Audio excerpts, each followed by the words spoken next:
అందరికీ నమస్కారం. భగవాన్ శ్రీ రమణ మహర్షుల దివ్య జీవిత మకరందం 9వ రోజుకి స్వాగతం.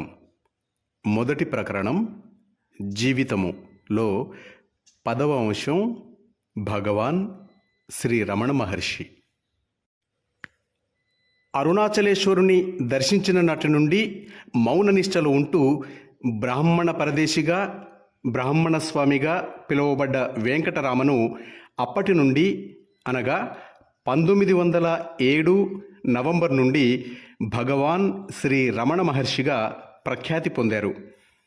16 సంవత్సరాల వయస్సులోనే ఈశ్వర అనుగ్రహం వల్ల ఆత్మానుభూతిని పొందారు.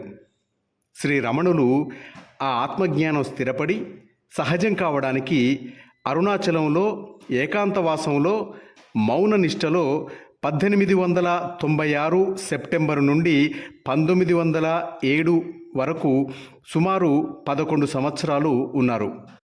1907వ సంవత్సరం నుండి వారు సహజ సమాధి నిష్ఠులై ఉంటున్నారు. తర్వాత 3 నెలలు అనగా 1908 జనవరి, ఫిబ్రవరి, మార్చి నెలలో స్వామి, గణపతులు, వారి శిష్యులు అరుణాచలంలో ఈశాన్య పాదాన ఉన్న పచ్చయ్యమ్మన్ కోవెలలో గడిపారు. ఆ రోజులలోనే ఒకనాడు శ్రీ భగవాన్ నుండి గొప్ప తేజస్సు వెలువడి వృత్తాకారంలో తిరుగుతూ తెల్లని కాంతులను విరజిమ్ముతూ వెలిగిపోతుంది. కొన్ని క్షణాలకు ఆ తేజస్సు 6 నక్షత్రాలుగా విడిపోయింది. అవి భగవాన్ పాలభాగాన్ని తాకి దూరమై తిరిగి పాలాన్ని తాకాయి. ఇలా 6 సార్లు తాకి అవి ఆ తేజస్సులో కలిసిపోయాయి. ఆ తేజస్సు కొన్ని క్షణాల్లో భగవాన్లో కలిసిపోయింది. గణపతి ముని ఆ దృశ్యాన్ని చూసి భక్తులను ఉద్దేశించి ఈ విధంగా అన్నారు: దివ్య దృష్టితో, అమృతమెరుగని వాక్కుతో అధికారపూర్వకంగా చెబుతున్నాను, ఈ రమణుడు సాక్షాత్తు పార్వతీదేవి ముద్దు కుమారుడైన కుమారస్వామియే, సందేహం లేదు. అలా ప్రకటించి భగవాన్కు సాష్టాంగ ప్రమాణం చేసి ఆశువుగా 8 శ్లోకాలు చెప్పారు. అంతవరకు ఊరు పేరు కూడా తెలియకుండా ఉన్న బ్రాహ్మణ స్వామిని లోకోద్ధరణకు సమయము ఆసన్నమైనదా అన్నట్లుగా కావ్యకంఠ గణపతి ముని ద్వారా రమణుని యొక్క కుమారస్వామి అవతార రహస్యాన్ని ఆ అరుణాచలేశ్వరుడు బట్టబయలు చేశాడు. కాబట్టి శ్రీ రమణులు కుమార అంశజులు అనటం స్పష్టము. శ్రీ రమణులే స్వయంగా తన కుమారస్వామి అవతారాన్ని ధృవీకరించిన సంఘటనలు ఎన్నో ఉన్నాయి. 1898లో స్వామిని ఇంటికి తీసుకువెళ్లే నిమిత్తం తల్లి పవలకుండ్రు వచ్చింది. కానీ ఆమె ప్రయత్నం ఫలించక నిరాశతో వెళ్ళిపోయింది కదా. ఆ తరువాత ఆమెకు అన్ని ఎదురు దెబ్బలే. పెద్ద కుమారుడు 1900 సంవత్సరంలో మరణించాడు.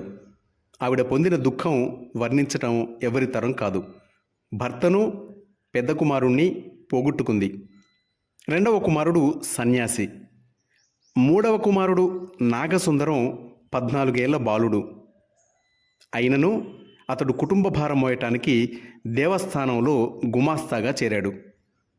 1902లో అతడు అన్నను చూడటానికి వచ్చి దుఃఖాన్ని తట్టుకోలేక అన్నను కౌగిలించుకుని ఏడ్చాడు. కానీ బ్రాహ్మణ స్వామి ఉదాసీనంగా ఉండిపోయారు. అతడు నిరుత్సాహంతో వెళ్ళిపోయాడు. తల్లి అలగమ్మకు జీవితంపై విరక్తి కలిగింది. మనశ్శాంతి కోసం దివ్యక్షేత్రాలను దర్శించాలనుకొని 1913లో కాశీకి వెళ్ళింది. తిరుగు ప్రయాణంలో భగవానుల చెంత కొంతకాలం ఉండి తిరిగి వెళ్ళిపోయింది. ఆ తరువాత 3వ కుమారుడు నాగసుందరం వివాహం జరిగింది. అతడే కుటుంబ బాధ్యతలు చూడసాగారు. అప్పుల బాధతో తిరుచులులోని ఇల్లు 1900 సంవత్సరానికి ముందే అమ్మివేశారు. కష్టాలన్నీ రెక్కలు కట్టుకొని ఒక్కసారే వస్తాయి అన్నట్టుగా అలగమ్మ మరిది నెల్లియప్పయ్యర్ కూడా 1914లో మరణించాడు. మనశ్శాంతికై యాత్రలు చేస్తూ 1914లో తిరుపతి వెంకటేశ్వరుని దర్శించుకుని ఇంటికి వెళ్తూ వెంకటరమణుని చూడటానికి విరూపాక్ష గుహకు వచ్చింది అలగమ్మ. ఆ సమయంలో ఆమెకు టైఫాయిడ్ జ్వరం వచ్చి 3 వారాలు బాధపడింది. ఎన్ని మందులు వాడినా గుణం కనిపించకపోగా సంధి లక్షణాలు కనిపించసాగాయి. డాక్టర్లు ఆమె జీవించటం కష్టం అన్నారు. ఆ పరిస్థితుల్లో రమణులు తల్లికి సేవ చేస్తూ ఆమెకు ఆరోగ్యం చేకూర్చమని అరుణాచలేశ్వరుణ్ణి స్తుతిస్తూ తమిళంలో 4 శ్లోకాలు రాశారు. ఆ శ్లోకాలకు తెలుగు అనువాదం ఈ విధంగా ఉంది. 1వ శ్లోకం. ఓ భవరోగ భిషగ్వర, గిరివేషంలో ఉన్న సకలేశ్వరుడా, శరణార్థిని వేడుకుంటున్నాను. సముద్రపు తరంగాల్లా అనంతంగా తలెత్తుతున్న జన్మ పరంపరలను నీవు ఒక్కడివే కదా అణచివేయగల దక్షుడవు. నా తల్లి తాపాన్ని, అజ్ఞానాన్ని కుదుర్చు. నీవు తప్ప ఎవరు కుదర్చగలరు? 2వ శ్లోకం. ఓ కాలకాలుడా, నాకు జన్మనిచ్చి నీ పాదపద్మాలకు శరణుజొచ్చే మహాభాగ్యాన్ని ప్రసాదించిన నా తల్లిని నీవు రక్షించకపోతే ఎవరు రక్షించగలరు? ఆమె హృదయ పద్మంలో అణిగి ఉన్న అమృతమయమైన పాదాలను అభివ్యక్తం చేయి. నీ పాదాన్ని చూడగానే యముడు పారిపోతాడు. అప్పుడు ఆమె చావు నుండి శాశ్వతమైన బ్రతుకులో మేలుకొంటుంది. ఓ అరుణాచల, నిజం ఆలోచిస్తే యముడు ఎవరు? నీవు ఒక్కడివే కదా ఉన్నది. మరి అతడెవరు? నీవే ఇన్ని రూపాలతో క్రీడిస్తున్నావు. ఇదే నీ ఇంద్రజాలం. 3వ శ్లోకం. జ్ఞానాగ్నితో జ్వలిస్తున్న ఓ అరుణాచల, ఒక్కడవై అంతటా నిండి వెలుగుతున్న నీ వెలుగులో నా తల్లిని కలిపేసుకో. అప్పుడు జన్మలుండవు. ఇక చితిమీద తగలబెట్టవలసిన పనే ఉంది. నీ జ్ఞానజ్యోతిలో కలవనప్పుడు ఎన్నిసార్లు చితిమీద తగలబడినా మళ్ళీ మళ్ళీ జన్మలు ఎత్తవలసిందే కదా. కావలసింది నీ వెలుగులో కలిసిపోవడం. 4వ శ్లోకం. అజ్ఞానపు చీకటిని చిమ్మివేసే ఓ జ్ఞానజ్యోతి, ఎందుకు ఇంకా ఆలస్యం చేస్తావు? నీవు తప్ప రక్షించగల దక్షులెవరున్నారు? నీవు కన్నతల్లి కంటే ఎక్కువ ప్రేమ కలవాడవు కదా.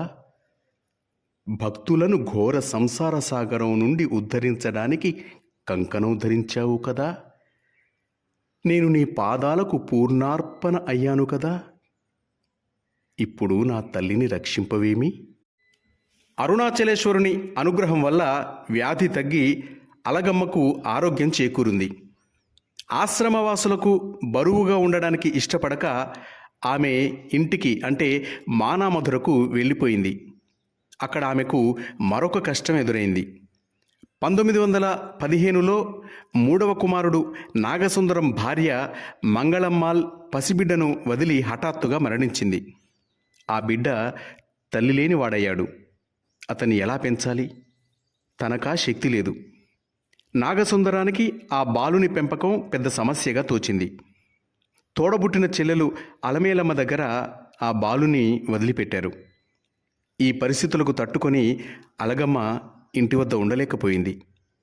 తనకు 2వ కుమారుడే దిక్కు అని తలచి విరూపాక్ష గుహకు వచ్చింది. భగవాన్ భక్తులు తెచ్చే ఆహారం వారికే కాకుండా వచ్చిన భక్తులకు కూడా సరిపోయేది. కానీ ఆమె ఎచ్చమ్మాళ్ అనే ఒక భక్తురాలి ఇంటిలో బస చేసింది. ఆమెకు భగవాన్తో విరూపాక్ష గుహలో ఉండాలని కోరికగా ఉంది. కానీ చూడబోతే గుహ చిన్నది. అంతేకాక తల్లి అక్కడ చేరినట్లయితే 1896లో లాగానే శ్రీ రమణులు అరుణాచలాన్ని కూడా వదిలి వెళ్ళిపోతారేమోనని గంభీరం శేషయ్య వంటి శిష్యులకు భయం వేసింది. వారు ఆమె ఉండటానికి అడ్డు చెప్పసాగారు. అలగమ్మకు కూడా అదే భయం కలిగి నిరాశతో మళ్ళీ ఇంటికి వెళ్ళిపోయింది. మాస్టర్స్, తరువాతి భాగాన్ని రేపు విందాం. అప్పటి వరకు సెలవు తీసుకుంటూ మీ వరంగల్ నవీన్.